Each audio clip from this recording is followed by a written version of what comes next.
সুপ্রভাত বন্ধুরা, অনেক দিন পর ব্লগে এলাম। ব্লগে আসতে পারিনি, তার কারণ আপনাদের দাদা পড়ে গিয়ে হাত ভেঙে গেছে, সেই জন্য আমি খুবই ব্যস্ত ছিলাম। চলুন এবার চাটা বানিয়ে নিই। সকালবেলা আমি কিছু সবজি কেটে নিয়েছি একটু শুক্তো বানাবো বলে। শুক্তোতে আমি পোস্ত, সর্ষে, রাঁধুনি আর মৌরি এই মশলাগুলো দেব। আর উচ্ছেটা আমি আগেই ভাপিয়ে রেখেছিলাম, দিয়ে ওটা ভেজে নিলাম। তারপর এবার যে সবজিগুলো আমি কেটে রেখেছিলাম সেইগুলো মূলো, আলু, পেঁপে, সিম, গাজর, সমস্ত সবজিগুলো দিয়ে আমি ভালো করে নাড়াচাড়া করছি।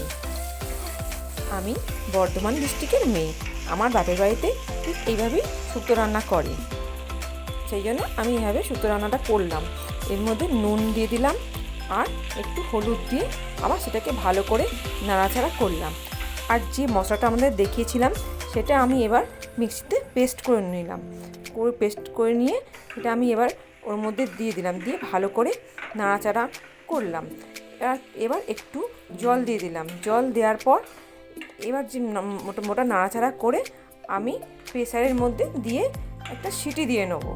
পাশের একটা কড়াইতে অল্প করে 5 ফোড়ন ভেজে নিলাম।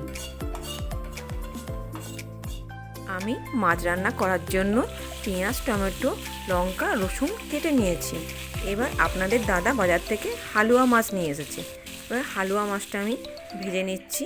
ভেজে নেওয়ার পর এবার ওই তেলে আমি একটু কালো জিরে ফোড়ন দিয়ে পেঁয়াজ আর টমেটোটা দিয়ে দিলাম।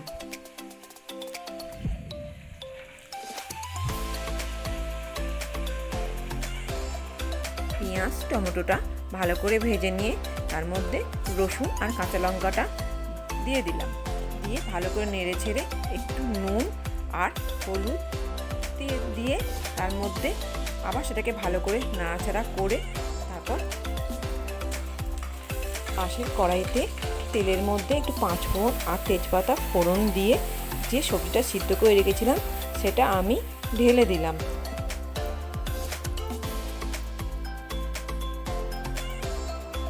পেঁয়াজ টমেটোটা ভাজা হয়ে গেছে, তার মধ্যে একটু আদা বাটা দিয়ে ভালো করে নেড়ে চেড়ে একটু জল ঢেলে দিলাম।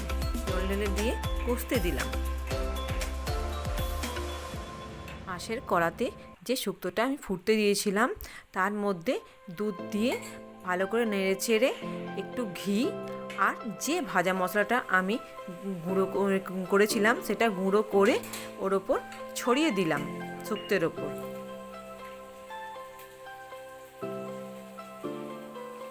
মশলা থেকে তেল বেরিয়ে গেছে। এবার আমি সামান্য জল দিয়ে ভালো করে ফুটিয়ে নিয়ে মাছটা দিয়ে নেড়ে চেড়ে এবার আমি ধনে পাতা দিয়ে মাছটা নাবিয়ে নেব।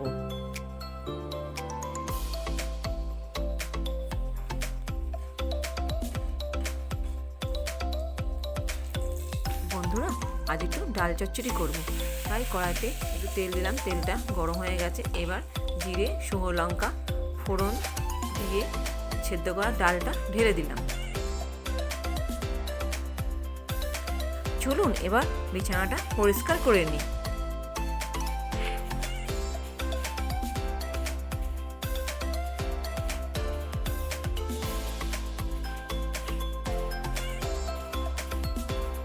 ডালের জলটা এবার শুকিয়ে গেছে, ভালো করে ওটাকে নেড়ে চেড়ে আমি নামিয়ে নিলাম। আজ একটু চানা পনির বানাবো, সেই জন্য আলু, পেঁয়াজ, টমেটো, রসুন সব কেটে নিয়েছি আর ছোলাটা সিদ্ধ করে নিয়েছি। আর পনিরটাও কেটে আমি ভেজে নিলাম।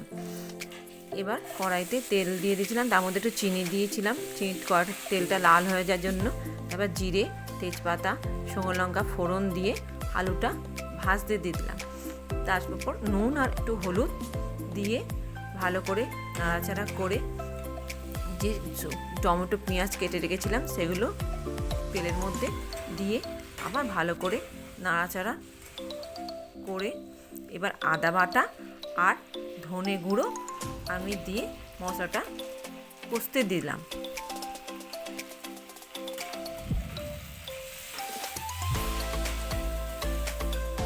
মশলা থেকে তেল বেরিয়ে এলে চানাটা দিয়ে ভালো করে নেড়ে চেড়ে তার মধ্যে ওই ভাজা পনিরটা দিয়ে ভালো করে ফুটিয়ে নিয়ে এবার নাবিয়ে নিলাম। আগে ময়দা মেখে রেখেছিলাম, এবার লুচিগুলো করে নিচ্ছি। দেখুন কি সুন্দর লুচিগুলো ফুলছে।